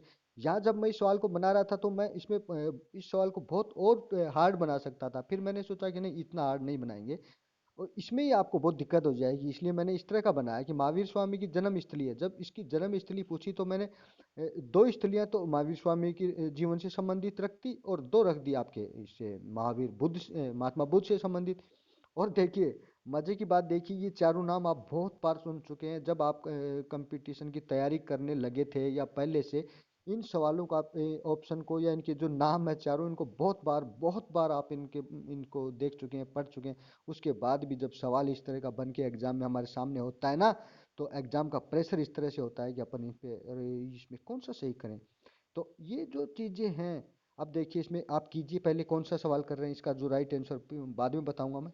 कीजिए आप कौन सा कर रहे हैं, महावीर स्वामी की जन्म स्थली कौन सी है। ये दोनों ही आपको लगेंगी कि महावीर स्वामी और जो महात्मा बुद्ध उनमें दोनों में कुंडग्राम और लुम्बिनी वन, पावापुरी, कुशीनगर, इसमें आपको कंफ्यूजन होगा, डेफिनेटली कंफ्यूजन होगा, मैं आपको बता रहा हूँ। आपको बिल्कुल डेफिनेट इसमें कंफ्यूजन होगा। अगर आपकी तैयारी बहुत हल्की है और बहुत आप बार बार रिवीजन नहीं कर रहे हैं और टेस्ट सीरीज नहीं कर रहे हैं तो आपको कंफ्यूजन होगा इसमें और गलत करेंगे आप, और कर ही दिया आपने गलत। आप में से कितने लोग इसको ठीक कर रहे हैं, मुझे कमेंट करिए साथियों। आपको पुनः बता दूं, इस वीडियो की मुझे बहुत सारी अपेक्षाएं मैं आपसे रख रहा हूँ। इस वीडियो को जब आप देखने के बाद एक तो इसको पूरा देखें और उसके बाद कमेंट अवश्य करें कि आपको किस तरह का ये टेस्ट सीरीज लगा और आगे मैं किस तरह से काम करूँ आपके लिए। तो इसका जो राइट आंसर है वो देख लेते हैं। इसका जो राइट आंसर होगा वो होगा ऑप्शन नंबर ए। देखिए, कुंडग्राम वैशाली ये महावीर जो स्वामी है उनकी जन्म स्थली है, और पावापुरी इनकी जो मृत्यु स्थली है। दोनों को मैंने ऊपर रख दिया। फिर मैंने लिया महात्मा बुद्ध की लुम्बिनी, ये उसकी जन्म स्थली, और कुशीनगर उसका मृत्यु स्थल है। तो ऊपर के दोनों दोनों जो स्थान है वो महावीर स्वामी से संबंधित है और नीचे के दोनों महात्मा बुद्ध से संबंधित है। अब जब जिस स्टूडेंट का महावीर स्वामी और महात्मा बुद्ध अच्छे से क्लियर नहीं होगा उसका कंसेप्ट उनके जन्म और मृत्यु के स्थानों को लेकर, तो उसमें आगे क्या क्या कर पाएगा वो। तो इसी तरह से मैंने यही इस सवाल को इस तरह से डिजाइन किया है कि आपको समस्या पैदा हो। तो साथियों इसका राइट आंसर देख लेते हैं, कुंडग्राम वैशाली। अगला सवाल देख लेते हैं। ये सवाल मैंने नदियों से लिया, सॉरी महाजनपद काल से बनाया ये सवाल मैंने, और बहुत इजी सवाल बनाया आपके लिए। कि इतना तो एक जनपद से अगर कोई सवाल आएगा या तो आएगा नहीं, और आएगा तो आपको जनपदों से लेकर एक दो सवाल बनते हैं बस, ज़्यादातर एग्जामों में उसी तरह के सवाल बनते आ रहे हैं। और उसी तरह का सवाल वहाँ से बनता भी है, क्योंकि जनपद को लेकर इतनी ज़्यादा जो साक्ष्य हैं वो भी उपलब्ध भी नहीं है, और एग्जामिनर भी उसमें थोड़ा सा इस तरह का सवाल ही बनाकर या थोड़ा रिलैक्स देता है। कहने का मतलब अभ्यर्थियों को जनपद का जो सवाल है, महाजनपद काल का जो सवाल है, वो थोड़ा इसी इजी सा दे देता है कि ठीक है, इसमें थोड़ी खुशी उसको मिल जाए। इसमें 16 जनपद है, या तो उनके स्थान से संबंधित मैच करवा लेता है कि ये स्थान किस जनपद में है, या फिर कौन सा इसमें से दक्षिणी है, कौन सा इसमें से उत्तरी पश्चिमी है। ये एक सामान्य परिचय की जो जानकारी यहाँ इस जनपद काल से पूछी जाती है, और उसी तरह का सवाल मैंने यहाँ आपके लिए भी बनाया है। तो इसका जो गोदावरी नदी के तट पर स्थित महाजनपद था, इसका जो आंसर है, देखिए आप, इसका जो राइट आंसर होगा वो होगा अस्मक, यानी अवंती, वत्स, और ये जो हैं, ये तो इसमें उत्तरी भारत में है, और जो कंबोज है ये उधर उत्तर पश्चिम में था, अफगानिस्तान में। और ये जो अस्मक था ये गोदावरी नदी के तट पर था। ये अकेला ऐसा महाजनपद था जो दक्षिण में था। ठीक है, अगला सवाल देख लेते हैं। अगला सवाल मैंने फिर आपके इससे बनाया, मौर्य युग से, क्योंकि ये भी आपके सिलेबस में। मैगस्थनीज किसका राजदूत था? अब देखिए, मैगस्थनीज को, और इतनी बार अपन ने इनकी इंडिका नामक पुस्तक और मैगस्थनीज के बारे में इतनी बार पढ़ चुके हैं, लेकिन एग्जाम में हमारे लिए समस्या बन के आ जाता है। मेरा खुद का 2000 उसमें जो 12 की सेकंड ग्रेड थी, उसमें ये मेरा गलत हो गया था, इस तरह का सवाल। बहुत सामान्य सी जानकारी एग्जाम में पूछी गई, वो मेरी गलत हो गई थी। तो जो मैगस्थनीज है, इसकी एक पुस्तक पूछ ली जाती है कई बार तो, कि इंडिका के लेखक है, या फिर इंडिका लिखी गई, या इंडिका का संबंध किससे है। या तो उस पुस्तक को लेकर पूछेगा, या फिर मैगस्थनीज है, ये किसका राजदूत था, क्योंकि ये दोनों चीजें महत्वपूर्ण हो जाती हैं। क्योंकि क्योंकि मैगस्थनीज राजदूत तो था, और किसके युग में आया था ये भी पता होता है, लेकिन ये किसका राजदूत था, या इसमें जो कंफ्यूजन बनता है वो क्या है, एक तो किसका राजदूत था, और किसके समय में भारत आया था। ये जो सवाल अगर इस तरह से बनता है कि किसका राजदूत था और किसके समय में भारत आया था, तो हमें थोड़ी समस्या होती है, और उसी समस्या को लेकर सवाल बनते हैं। और हर एग्जामिनर समस्याओं को लेकर ही सवाल बनाता है, और उसी समस्या को ध्यान में रखकर मैंने भी यहाँ एक क्वेश्चन आपके लिए रखा है डिजाइन करके। तो इसका जो राइट आंसर होगा वो होगा सेल्यूकस। साथियों, इसमें देखिए कंफ्यूजन कहाँ होता है, मैगस्थनीज की पुस्तक पूछेंगे तो आप कर देंगे, इसमें कहीं कोई दिक्कत नहीं आएगी। लेकिन किसका राजदूत था, तो ये सेल्यूकस का था। अब आपको कई बार ऐसा लगता है कि सिकंदर का तो नहीं था, मैगस्थनीज हो सकता है कि आप में से कई लोग इसको सिकंदर कर रहे होंगे, क्योंकि नीचे के दो तो आप नहीं करेंगे, क्योंकि ये तो दोनों भारत से हैं। और ये पूछा है कि किसका राजदूत था, और सिकंदर और जो सेल्यूकस है ये विदेशी आक्रांता थे, यानी विदेशी शासक थे। लेकिन हम में से कई साथी ये भी इसमें कंफ्यूजन, देखिए इसमें क्या होता है, किसका राजदूत था, इस चीज को तो पढ़ना छोड़ देंगे। एग्जाम में साथियों आपको बता दूं एक मिस्टेक क्या होती है बताऊं, अपन जब पढ़ते हैं तो पर्सन को अलग तरीके से पढ़ लेते हैं, और एग्जामिनर अलग तरीके से पूछता है। और अपन उस समय इतना मतलब अपनी हालत होती है कि अपन को पर्सन को कुछ का कुछ ही पढ़ लेते हैं, और जब उस पर्सन को एग्जाम के बाहर आके देखते हैं कि ये, और मैंने तो इसको ऐसे पढ़ लिया, या मैंने तो इस पर्सन के बारे में ऐसे समझ लिया। अब आप में से इसमें कोई ये भी गलती कर सकता है कि मैगस्थनीज किसका राजदूत था की जगह वो ये पढ़ लें कि मैगस्थनीज किसके समय में आया था, यानी किस शासक के उसमें किस शासक के यहाँ आया था। अब यहाँ राजदूत पूछा जा रहा है, और आप और हम जो एग्जाम की तैयारी कर लेते हैं, राजदूत को तो छोड़ देते हैं, क्योंकि हम जो हमारी जो याददाश्त है वो इतनी फिक्स हो जाती है कि आप इसका राजदूत तो छोड़ देंगे, और ये पढ़ लेंगे कि किसके काल में आया था, किस शासक की यहाँ आया था। तो फिर आपको ये सवाल भी कर सकते हैं, सी और डी भी कर सकते हैं। और जो इस पर्सन को बहुत अच्छे से पढ़ेगा कि मैगस्थनीज किसका राजदूत था, या पूछा है किसका, तो किसका, सेल्यूकस का था, और आया किसके यहाँ था। अब देखिए अगर ये सवाल दो तरह से बन सकता है कि मैगस्थनीज किसके यहाँ आया था, तो तब ये इसका जो राइट आंसर होगा वो होगा चंद्रगुप्त मौर्य के समय, यानी चंद्रगुप्त मौर्य के समय ये आए थे। अब यहाँ कंफ्यूजन हो सकता है कि कई इसको चंद्रगुप्त प्रथम भी कर सकते हैं। तो इस तरह से जो कंफ्यूजन बनते हैं एग्जाम में, वो सारे कंफ्यूजन अपन यहाँ दूर करने के प्रयास करेंगे। तो मैं यहाँ आपको बता देता हूँ इस सवाल का जो राइट आंसर होगा, सॉरी थोड़ा सा यहाँ इसको देख लेते हैं। मैं इसको हटा देता हूँ, बाकी चीज़ें हटा देता हूँ। अगला सवाल देख लेते हैं। थोड़ा सा धैर्य रखिए साथियों, आज थोड़ा सा आपको मैं बता रहा हूँ, वीडियो को स्किप ना करें प्लीज़। आज मुझे 1 घंटा दे दीजिए, बस मैं सिर्फ आज के लिए कह रहा हूँ कि ये वीडियो थोड़ा लंबा होगा। प्लीज़ अगर आप मुझे आज 1 घंटा नहीं दे सकते तो फिर आप देखिए किस तरह के लोग हैं, ये आप खुद समझ लीजिए। आज मुझे 1 घंटा चाहिए, आप अपने अमूल्य समय में से सिर्फ आज के लिए 1 घंटा दीजिए। और उसके बाद अगर आपको लगे कि नहीं मैं आपके लिए कुछ अच्छा नहीं कर रहा हूँ, तो आप कल से भले ही वीडियो को मत देखिए। आप जब भी आपके पास नोटिफिकेशन आए या यूट्यूब का जो प्लेटफॉर्म पे उस पर मेरे जो थंबनेल आपको शो हो, तो आप बिल्कुल मत देखिए इसको। पर आज के लिए मैं बोल रहा हूँ, आप आज मुझे पूरा टाइम दें। 16 सवाल हो गए, हो सकता है अभी 10 मिनट और लगाऊंगा, थोड़ा जल्दी कर लेता हूँ मैं इसमें। बाकी बातें और अपन कल के वीडियो में कर लेंगे या फिर आगे और अलग से वीडियो बना लेंगे। तो साथियों, अब मैं थोड़ा जल्दी करने की कोशिश करूंगा। जो बाकी 4-5 सवाल हैं, इनको थोड़ा जल्दी करने की कोशिश करेंगे और इनको थोड़ा जल्दी कर लेते हैं। ऐसा नहीं है, मैं भी नहीं चाहता कि आपको, साथियों अगर आप इसको ऐसा लग रहा है कि आप कंटिन्यू नहीं देखें, तो आप इसको वीडियो को 2 बार देख सकते हैं। मतलब इसको अलग अलग पार्ट में देख लें, आधा आज देख लिया, आधा कल देख लें, या मतलब इसको 2-3 दिन में भी आप देख सकते हैं। पर देखना जरूर साथियों, बिल्कुल आपको मैं कह रहा हूँ, वीडियो को स्किप मत करना, वीडियो को छोड़ना मत, वीडियो को जरूर देखना, जरूर देखना, जरूर देखना। आप अगला सवाल है, भारत के इतिहास में स्वर्णिम काल किसके लिए प्रयुक्त होता है? अब देखिए, ये जो सवाल है ये एक बार रीट में आ गया था और मैंने गलत कर दिया था इसको, कि स्वर्णिम काल, और यहाँ इसमें मौर्य काल कर दिया था मैंने। जबकि इसमें देखिए, आप बताइए आपने क्या कर दिया? आपने कर दिया ना गलत, कर दिया ना भाई गलत। आप भी मेरी तरह इसको मौर्य काल कर दिया, क्योंकि जब स्वर्णिम काल आता है तो महाजनपद काल और सल्तनत काल पे तो आप नहीं जाएंगे। ये जो ऑप्शन मैंने बनाए, तो मैं यहाँ सल्तनत काल की जगह एक बार मैं मुगल काल कर रहा था। सल्तनत काल की जगह मैं मुगल काल कर देता तो आपको और थोड़ा सा जटिल हो जाता ये सवाल। लेकिन मैंने फिर इसकी इसमें सल्तनत काल रख देते हैं, ताकि आप उसको तो चीज़ को पहले हटा देंगे। महाजनपद काल को भी आप हटा देंगे, मैंने इसलिए रखा है कि आप इन दो को तो हटा लें। पर मौर्य काल और गुप्त काल पे जब आप आएंगे, दो में से एक को चुनना होगा, तब आपकी समस्या होगी। और देखिए, उस समस्या को लेकर ही मैंने ये सवाल बनाया। तो इसका जो राइट आंसर होगा, स्वर्णिम काल पूछा गया है भारतीय इतिहास का। भारतीय इतिहास, सॉरी मैं यहाँ से इस पे ले लेता हूँ, पेंसिल ले लेता हूँ। स्वर्णिम काल पूछा है, स्वर्णिम काल आएगा गुप्त काल। ठीक है साथियों, अगला सवाल देख लेते हैं। अगला सवाल देख लेते हैं।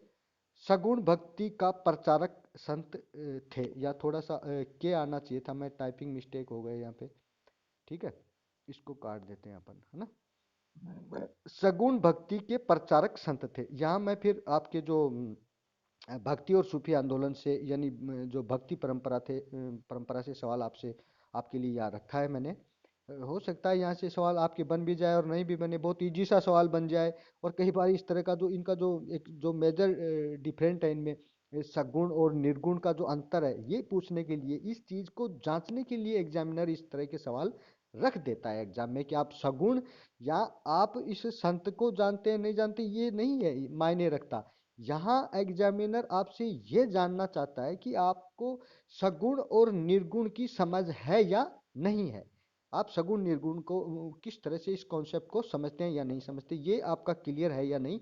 इस चीज को लेकर वो इस तरह का सवाल बना देता है कि आप वो 4 संतों के नाम दे दिए और उसमें से ये छटवा लिया आपसे कि सगुण और निर्गुण बता दीजिए कौन सा है। तो सवाल किस तरह से बनते हैं साथियों? सवाल ऐसे ही नहीं है कि आपसे हर कोई चीज ऐसी चीज पूछ ली जाएगी। एग्जामिनर जब पेपर बनाने बैठता है, तो उसके पीछे उसके माइंड में बहुत सारी चीजें होती हैं।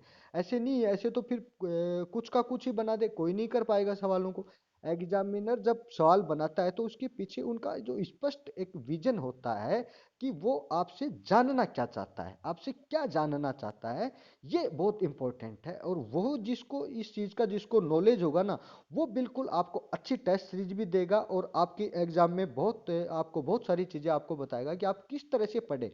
अगर आप ऐसे ही पढ़ रहे हैं, तो आज के इस वीडियो को देखने के बाद मैं निश्चित रूप से ये कह सकता हूँ, ऐसा कह दूंगा आपको मैं, कि आपका जो विजन है वो बिल्कुल बदल के रख दूंगा। आप कल से नए तरीके से पढ़ना शुरू कर देंगे, ऐसा मुझे विश्वास है। तो आपका आज का सवाल देख लेते हैं। सगुण भक्ति का प्रचारक संत थे, यानी सगुण भक्ति के प्रचारक संत थे। इसमें देख लेते हैं जो राइट आंसर होगा। काफी समय दे दिया आपको, ऑप्शन आपने देख ही लिए होंगे। और इसका जो राइट आंसर होगा वो होगा निम्बकाचार्य। देखिए, कबीर, नानक, दादू दाल, ये तीनों मैंने एक साथ रखे, क्योंकि ये तीनों ही देखिए, तीनों इसकी मूर्ति पूजा का विरोध करते हैं। इसने कबीर जी ने कहा था, कंकर पत्थर जोड़ के, मतलब वो इस तरह की एक इनकी जो साखी है, कंकर पत्थर जोड़ के मंदिर लियो बनाए ता पर मुल्ला चढ़े बाग, इस तरह का कोई एक उक्ति है। और तांते या चाकी भली पीस खाए संसार, इस तरह से ये जो इसकी मूर्ति पूजा के विरोधी थे, नानक जी भी मूर्ति पूजा के विरोधी थे और दादू दयाल जी भी मूर्ति पूजा के विरोधी थे। यहाँ जो राइट आंसर होगा निम्बकाचार्य, ये वैष्णव उसके संत थे और ये इसकी विष्णु की, कृष्ण भगवान की इसकी ये पूजा करते थे और मूर्ति पूजा का भी ये समर्थन करते थे। इसलिए ये जो है ये यहाँ अलग हो जाता है और यही आपसे पूछा गया। अगला सवाल देख लेते हैं। मुगल काल में आइन ए दहसाला पद्धति किसके द्वारा निर्मित की गई थी? अब साथियों मैं आपको बता दूं, मैंने यहाँ ये जो सवाल बनाया ये मुगल काल से बनाया है। अब मुगल काल से अगर मुगल काल देखिए बहुत डीप है, यानी वाइड है।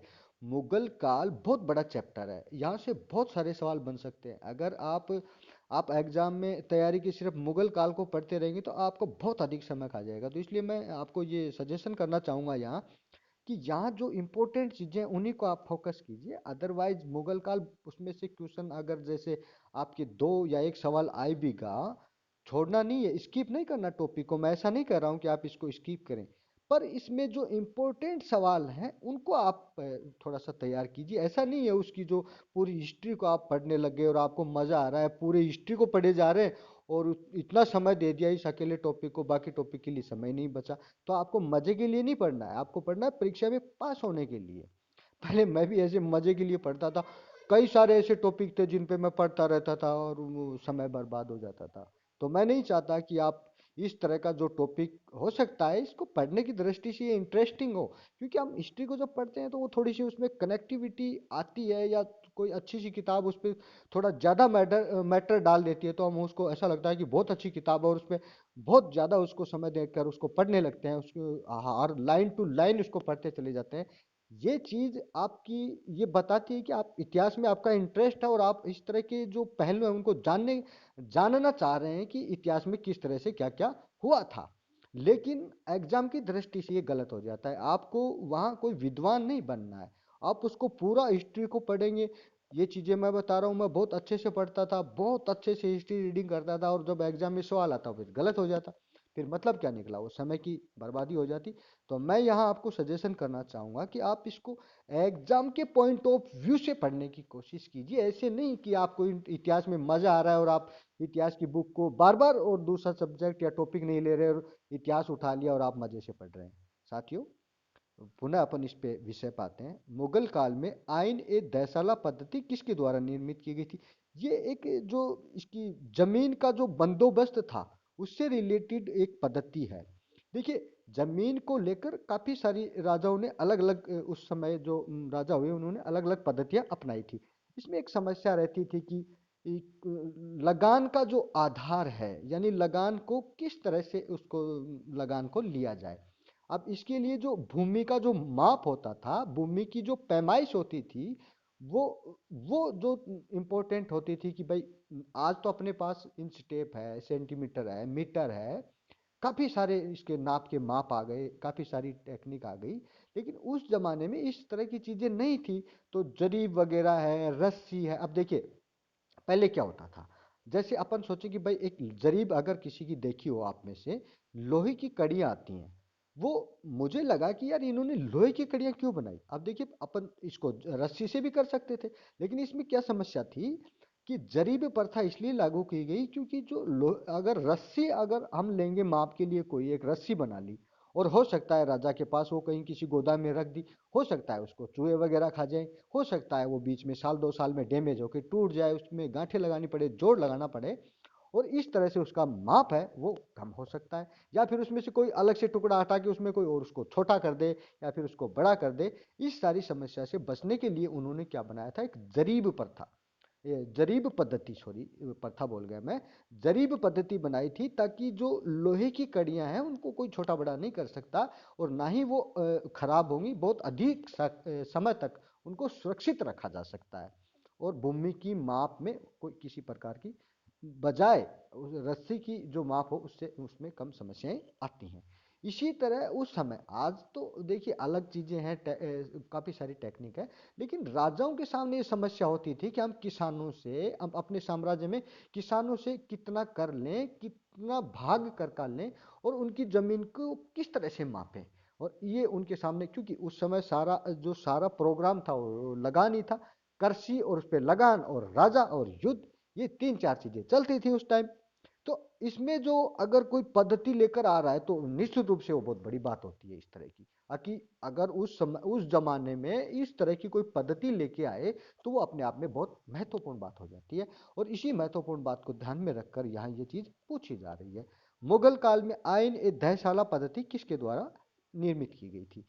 तो साथियों, आपने सवाल काफी समय से आपकी स्क्रीन पे था, ये आप देख लिया होगा, मान सिंह, बीरबल, टोडरमल, अब्दुल रहीम खान खाना। अब देखिए, मैंने ये जो, जब मैं इसका आंसर बना रहा था, आंसर के ऑप्शन बना रहा था, तो मैंने चारों चारों ऑप्शन देखे। आप मुगल काल में वो भी अकबर से जुड़े हुए चारों हैं। अब देखिए, एग्जामिनर इसीलिए अपने पास चारों चीजें बहुत क्लोज और नजदीक ऑप्शन में रख देता है, क्योंकि मैं अगर यहाँ ऑप्शन में अलग अलग चीजें डालता तो आप साफ सी बात है, आप ऑप्शन निकाल लेते। लेकिन मान सिंह भी, बीरबल भी, टोडरमल भी, और रहीम खान खाना भी। लेकिन हो सकता है आपने बहुत बार ये पढ़ा होगा, काफी चर्चित रहा है ये पद्धति, बहुत चर्चित पद्धति रही है, तो आपने इसका राइट आंसर कर दिया होगा। फिर भी मैं आपको बता दूं, जो मेरे साथी इस तरह के सवाल भी ठीक से नहीं कर पा रहा है, तो वो उनको बहुत अच्छे से तैयारी करने की जरूरत है। ऐसा नहीं है कि उनको कुछ आता नहीं है, ऐसा नहीं है भाई, आप बहुत पढ़ लिए यार, काफी टाइम हो गया पढ़ते हुए, आपने 10th क्लास पास की, 12th पास की, ग्रेजुएशन किया, बहुत बहुत पढ़ लिया। अब ऐसा नहीं कि आपको आता नहीं है, पर थोड़ा ठीक से पढ़ने की जरूरत है। तो मैं आपको बता दूं, इसका जो राइट आंसर होगा वो होगा सवाल नंबर, इस ऑप्शन नंबर सी। अगला सवाल देख लेते हैं। सवाल नंबर 19 है साथियों, ये सेकंड लास्ट सवाल है, इसके बाद एक सवाल और बचेगा। आपको मैं एक बार फिर कह रहा हूँ, वीडियो प्लीज आज थोड़ा सा लंबा हो जाएगा, आप वीडियो को स्किप ना करें प्लीज। एक बार में नहीं तो दूसरी बार वीडियो को जरूर देखिए, प्लीज वीडियो को जरूर देखना, पूरा देखना प्लीज यार, पूरा देखना वीडियो को। सवाल नंबर 19 है, प्लासी के युद्ध में सिराजुद्दौला के साथ किसने विश्वासघात किया था? अब देखिए, मैंने जो सवाल बनाया कि जब अंग्रेज भारत में इंटर हो रहे थे, उस समय यहाँ के जो राजाओं की या जो भारत की क्या स्थिति थी, और अंग्रेज किस तरह से किन के साथ फर्स्ट फाइट करके राजस्थान इसमें भारत में अपने साम्राज्य के जो नींव रखते हैं। यानी इसको यूं कहें कि जब अंग्रेज भारत में आए तो उन्होंने किस तरह से भारत में एक व्यापारी के रूप में इंटर किया, और किस तरह से वो एक एम्पायर के मालिक बन बैठे। वहां से इनकी जो स्टार्टिंग हुई, देखिए बहुत बड़ा चैप्टर है राष्ट्रीय आंदोलन, और बहुत बड़ा चैप्टर है, वहां से काफी सारे सवाल बन सकते हैं। एग्जामिनर जहां चाहे जहां मर्जी सवाल बना सकता है। वो चाहे कि मैं यहाँ से इजी सवाल पूछूं तो वो इजी पूछ सकता है, और वो चाहे कि यहाँ वो आपको बहुत बहुत टिपिकल सवाल देना चाहे तो वो हो सकता है हम सब ना कर पाए उनको।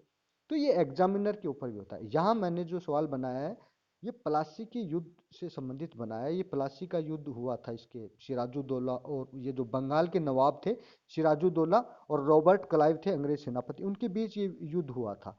तो उस समय देखिए, सिराजुद्दौला का ये युद्ध है, प्लासी का, दो युद्ध है, ये बहुत इंपॉर्टेंट युद्ध है, प्लासी और बक्सर। ठीक है, ये प्लासी 1757 को हुआ था और बक्सर 64 को। तो ये जो युद्ध है, ये दोनों युद्ध इंपॉर्टेंट है। यहाँ सामान्य सी जानकारी आपसे मैंने पूछी है कि सिराजुद्दौला जो बंगाल के नवाब थे, उनके साथ किसने विश्वासघात कर दिया। देखिए, इसमें यह है कि उस समय सिराजुद्दौला अच्छी स्थिति में था। बंगाल का शासक होना कोई छोटी बात नहीं है, बंगाल काफी डेवलप था, और काफी उस समय इसका जो विदेशों से व्यापार होता था वो बहुत ज्यादा था। कहने का मतलब, सिराजुद्दौला अच्छी स्थिति में था, अच्छा कुशल सेना नायक भी था, और फाइनेंशियल भी अच्छा था अंग्रेजों की बजाय। उसके बावजूद ये युद्ध हार जाता है, उसके बावजूद ये युद्ध हार जाता है, क्योंकि भारत में देखिए स्थितियां कुछ अलग थी। रॉबर्ट क्लाइव इसके मुकाबले बहुत कम था, पर फिर भी वो जीत गया, क्योंकि वो उनकी एक अलग नीति थी, नीति के तहत वो जीते थे। और वही यहाँ विश्वासघात के रूप में करने वाले व्यक्ति का सवाल के रूप में आपसे यहाँ पूछा गया है। तो ऑप्शन आपने देख लिए होंगे, आपको काफी टाइम दिया है मैंने। तो जो इसका जो राइट आंसर होगा वो होगा मीर जाफर। देखिए यार, दो नाम आपको बड़ा कंफ्यूजन करते हैं, एक है मीर जाफर और दूसरा है मीर कासिम। एक है सिराजुद्दौला और इधर आते हैं मीर कासिम और मीर जाफर। यहां मैं थोड़ा सा आपको बता दूं कि सिराजुद्दौला के बाद सिराजुद्दौला का ये मीर जाफर एक सेनापति था।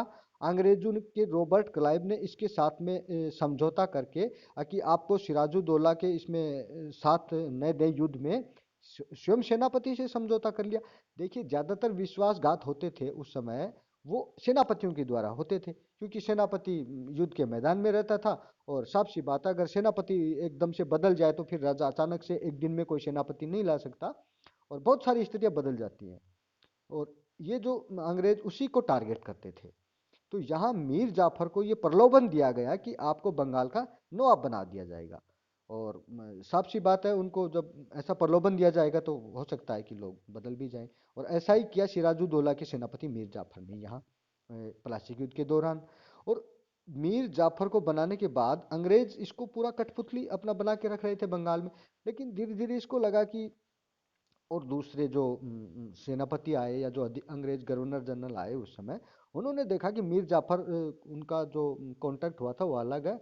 और एक नए अंग्रेज अधिकारी आए, उन्होंने मीर कासिम से समझौता करके वहाँ वहाँ फिर यहाँ एक नया शासक बंगाल का मीर कासिम को बना दिया। अब हुआ क्या, मीर कासिम को बनाने के बाद इस तरह का ये जो इनमें आपस में अंग्रेजों और कासिम के बीच थोड़ा डिस्टर्ब हुए, तो फिर कासिम के साथ कासिम को हटाने की जब बात आई तो कासिम ने विरोध कर दिया। मीर जाफर की जगह कासिम को बनाया गया तो मीर जाफर ने तो विरोध नहीं किया था। लेकिन जब मीर कासिम को हटा के सॉरी मीर कासिम को हटाने की अंग्रेजों के द्वारा कोशिश की गई तो कासिम ने उसको विरोध किया। और अवध के जो नवाब है वहाँ, और जो दिल्ली जो सल्तनत थी उसके जो बहादुर शाह जफर है वहाँ, इनसे समझौता करके तीनों ने एकजुट होकर और इससे अंग्रेजों से लड़ाई लड़ी बक्सर के युद्ध में 1764 में। ठीक है। तो इस तरह से ये थोड़ा सा एक्सप्लेशन किया। जितनी जानकारी मैं समझता हूँ मुझे है, उसका मैं पूरा का पूरा आपको देने का प्रयास कर रहा हूँ। और मुझे ऐसा लग रहा है कि साथियों, आपका ये जो आज का वीडियो ना बहुत पसंद आ रहा होगा।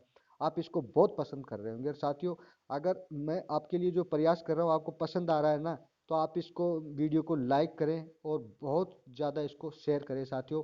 आप इसको अपने सर्किल में नए लोगों तक पहुंचाएं कि इस तरह से एक सर नए अभी आए हैं यूट्यूब पर, और वो अपने तैयारी को इसमें काफ़ी अपनी मदद करने वाले हैं। आप भी सिर्फ एक बार इस वीडियो को देख लीजिए, आप बस इतना सा करना है, लाइक करें, शेयर करें, और नीचे कमेंट अवश्य करें कि आपको ये वीडियो कैसा लगा। देखिए साथियों, मैं आपको फिर बता दूं, इस वीडियो में मेरे सामने अभी कुछ समस्याएं हैं, वॉइस संबंधी थोड़ी प्रॉब्लम रह सकती है। मैं आपको कह दूं कि आप अपने उसकी मोबाइल की फुल वॉइस करके इस वीडियो को सुनने की कोशिश करें।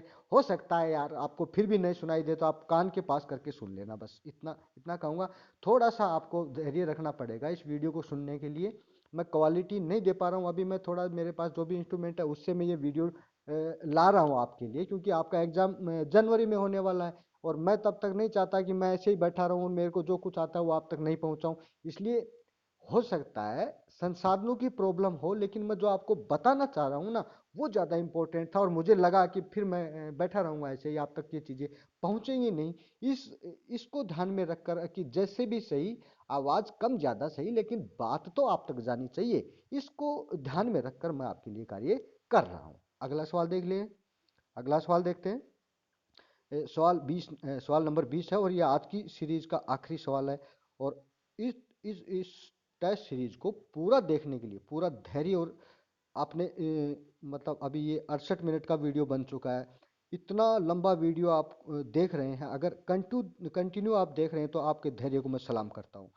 मैं आपको मानता हूँ, क्योंकि जब मैं वीडियो रिकॉर्ड कर रहा था, मैं रिकॉर्ड कर रहा हूँ मतलब वीडियो का भी, तो मुझे लग रहा है कि वीडियो ज़्यादा बड़ा बनता जा रहा है, मुझे इस चीज़ का डर है।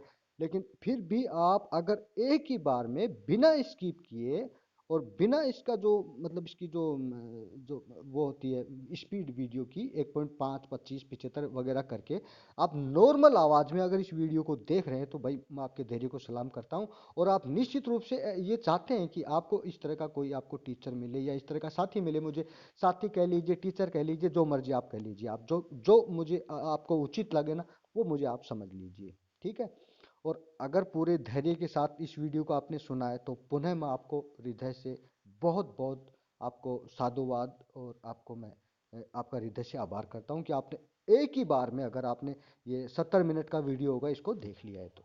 साथियों, थोड़ी सी अपेक्षाएं, थोड़ी सी इच्छाएं, जिज्ञासाएं होती है मन में। जब ये वीडियो मैं पूरा कर दूंगा, उसके बाद जस्ट अगले 7-8 घंटों में, या कहने का मतलब मैं इसको वीडियो को अपलोड करने के बाद देखिए, मैं इसके पूरे दिन मुझे इसमें वीडियो में पीपीटी बनाने में लगी, अब इसको रिकॉर्ड कर रहा हूँ। शाम को जब मैं इसको अपलोड करूँगा तो 1 घंटा बढ़िया अपलोड में लेगा। अपलोड टाइम में मैं इसके बिल्कुल पास बैठा रहता हूँ, क्योंकि फ़ोन का डिस्प्ले ऑफ होते हैं, इसकी जो प्रोसेसिंग है अपलोड होने की वो रुक जाती है। अभी मुझे इतना थोड़ी जानकारी भी कम है, तो मुझे 1 घंटा फिर इसको अपलोड करने में लगेगा, और उसके बाद मैं इस पे वो चीज़ देखने लगूंगा कि इस पे कितने लाइक आ रहे हैं, कितने इस पे कमेंट आ रहे हैं। उसको अगले दिन, अगले वीडियो से पहले रात भर मैं जब तक सोऊंगा तो इस पे वो देखता रहता हूँ। इतनी उम्मीद जग जाती है मन में आपको लेकर साथियों, क्योंकि आपके लिए जब इतनी मेहनत कर रहा हूँ, इतना काम कर रहा हूँ, इतना सब कुछ आपके लिए कर रहा हूँ, तो इतनी इच्छा तो अंदर से पैदा होती है कि इस वीडियो को देखने बाद लोगों का रिएक्शन किस तरह से आ रहा है, लोग कितना क्या मुझे सपोर्ट कर रहे हैं, लोग कैसा चाह रहे हैं, लोग क्या जानना चाहते हैं, लोग किस तरह से सीखना चाहते हैं, क्या उन्होंने मुझे लाइक किया नहीं किया, क्या मेरा जो तरीका है वो सही है या नहीं है। ये सब चीज़ें जानने की जिज्ञासा मेरे अंदर होती है, और उत्साह होता है, और पूरा इस तरह की, मतलब मैं कह नहीं सकता, आपको शब्दों में नहीं बता रहा, कि बहुत ज़्यादा उम्मीद, बहुत ज़्यादा इच्छा होती है कि वीडियो का कितने व्यू आए, और इस पे कितने लोगों ने मेरे को लाइक किया, कितने लोगों ने इस पे सब्सक्राइब किया। देखिए, कई कई कई सारे आप में से बहुत से लोग हैं ना, इस पे यूट्यूब चैनल पे ये जब वीडियो का थंबनेल आएगा तो इसको बस ऐसे ही इग्नोर कर देंगे। वो मेरे को इम्प्रेसिव भी वहाँ से होता है हमारे यहाँ सिस्टम में। और कितने लोग इसको देखेंगे, देखने के बाद इसको स्किप करेंगे, ये सब नॉलेज हमारे यहाँ पास आ जाता है हमारे जो सिस्टम में। और कितने लोग वीडियो को आगे पीछे करके देख रहे हैं, कितने लोगों ने लाइक नहीं किया। लाइक और व्यू तो आपको दिख जाता है, बाकी इसके अलावा भी बहुत सारी चीज़ें होती हैं यूट्यूब पे, वो हमको दिखती हैं। और जो हमारे साथ आप करते हैं ना, वो सब कुछ दिखता है साथियों। पूरा पेज आया, आपको थंबनेल कितने लोगों ने देखा, इस चीज़ का भी पता चल जाता है साथियों। तो मैं इस वीडियो से पूरी उम्मीद, और बहुत अधिक उम्मीद रखता हूँ कि साथियों, मेरा ये जो वीडियो आपके लिए जो बनाया है मैंने, ये आपको कैसा लगा, इसको लेकर आप नीचे कमेंट अवश्य करें। टेस्ट सीरीज में आगे और किस तरह के आप चीज़ें चाहते हैं, आप मुझसे और क्या चाहते हैं, वो मैं आपको करूँगा। अभी आवाज़ के लिए मैं अगले 1-2 दिन के लिए आपको वेट करना पड़ेगा। इसमें थोड़ी आवाज़ आप बढ़ा के अपने मोबाइल में फुल आवाज़ बढ़ा के आप वीडियो को सुनना प्लीज़। अगर आप रेगुलर कंटिन्यू एक बार नहीं देख पा रहे, तो आप दो बार, दूसरी बार इसको देखिए, 2 पार्ट में देखिए, इसको 3 पार्ट में देखिए, पर वीडियो को पूरा देखिए साथियों। ठीक है साथियों। आज का आखिरी सवाल है साथियों, बहुत ज़्यादा हो गया, बहुत लंबा वीडियो बन गया। अभी 20 का सवाल देख लेते हैं। मुंह बंद करने वाला अधिनियम कहलाता है। देखिए, ये जो जो शब्द बनाया गया है यहाँ, ये एक अजीब तरह का सवाल बना दिया इसको, अपन को डिस्टर्ब करने के लिए। वैसे इसका जो संबंध है, आप ऑप्शन देख रहे होंगे, आपने देख लिया, इसका राइट आंसर भी आपने कर लिया होगा, अब तक तो आपको काफ़ी टाइम मिला है। पहले तो सबसे पहले मैं इसका राइट आंसर बता देता हूँ। इसका जो राइट आंसर होगा वो होगा ऑप्शन नंबर ए, यानी देसी भाषा समाचार पत्र अधिनियम 1878। ये मुंह बंद करने वाला अधिनियम, इसको ऐसे ये एक नया, मतलब ऐसे अटपटा सा नाम दे दिया, मुंह बंद करने वाला अधिनियम। साथियों, ये मुंह बंद करने वाला अधिनियम इसलिए कहलाता है, इसलिए कहा गया है इसको, कि जब अंग्रेज थे, देखिए अंग्रेजों के सामने एक समस्या आई कि अंग्रेजी जानते थे, उनकी जो भाषा थी, उनकी जो लैंग्वेज थी वो इंग्लिश थी। अब भारतीयों की हिंदी या उनकी जो क्षेत्रीय भाषाएं थी वो अंग्रेज समझ नहीं पा रहे थे। और देश के अंदर यहाँ के जो राष्ट्रीय आंदोलनकर्ता, या अंग्रेजों के खिलाफ, या उनकी जो बगावत, या उनके जो शासन का विरोध करने वाले लोग थे, वो जो आवाज उठा रहे थे जिन समाचार पत्रों के माध्यम से, उस समाचार पत्र को अंग्रेज पढ़ नहीं पा रहे थे। इसलिए अंग्रेजों ने क्या किया कि इस तरह के जो समाचार पत्र हैं जो क्षेत्रीय भाषाओं में हैं, उन समाचार पत्रों पे रोक लगाने का एक अधिनियम लेके वो आ गए कि आप इस तरह का कोई समाचार पत्र प्रसारित नहीं कर सकते जो अंग्रेजों को समझ में ही नहीं आता हो। कहने का मतलब, भारतीय जो भी चीज़ें निकालेंगे छापेंगे, उससे अंग्रेजों को पता नहीं चलेगा कि मतलब जो हिंदुस्तानी लोग हैं वो अंग्रेजों के खिलाफ क्या कर रहे हैं, क्या चल रहा है उनके इस देश में अंग्रेजों के खिलाफ, ये उनको पता नहीं चल रहा था।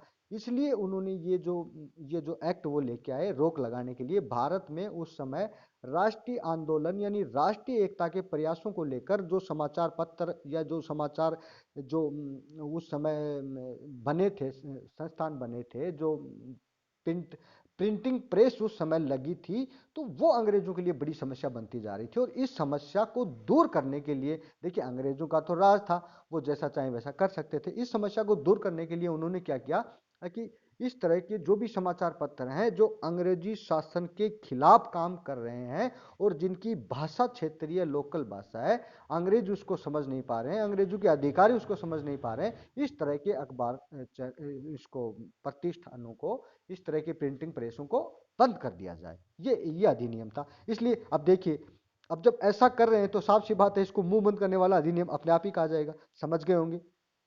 हो सकता है आप इसको पहले से जानते हो, ऐसा नहीं है कि मैं आपको बहुत ज़्यादा मैं ही बता रहा हूँ, मुझे पता है। आप हो सकता है आप में से बहुत से लोगों को इन चीज़ों की सामान्य जानकारी होगी, पर वो मेरे साथी जो सिर्फ इसके बारे में थोड़ा कम जानते हैं, उनके लिए मैं काम कर रहा हूँ। भैया थोड़ा अपने जो वे भाई जो इन चीज़ों को कम जानते हैं, उनके लिए भी थोड़ा सा अपन को सहयोग देना चाहिए और थोड़ा सा धैर्य और थोड़ा सा उनके लिए भी अपने को मन में थोड़ी जगह देनी चाहिए कि ऐसे लोग जिनका बाय वे किन्हीं कारणों से अच्छी संस्थाओं में उनकी टीचिंग नहीं हो पाई, या जो इस तरह के बैकवर्ड ग्राउंड से हैं, जिनको अच्छे से मतलब अच्छे शिक्षकों के द्वारा पढ़ने का मौका नहीं मिला, कहने का मतलब, तो वहाँ तक ये चीज़ें नहीं आ पाई। और मैं खुद इस चीज़ का भुगत भोगी हूँ। हमें जो शिक्षा मिली वो इस तरह की शिक्षा मिली थी, और ये चीज़ें बहुत बाद लंबे समय बाद अब ये जो चीज़ें वो अब मैं सीख पा रहा हूँ, सिखा है इनको।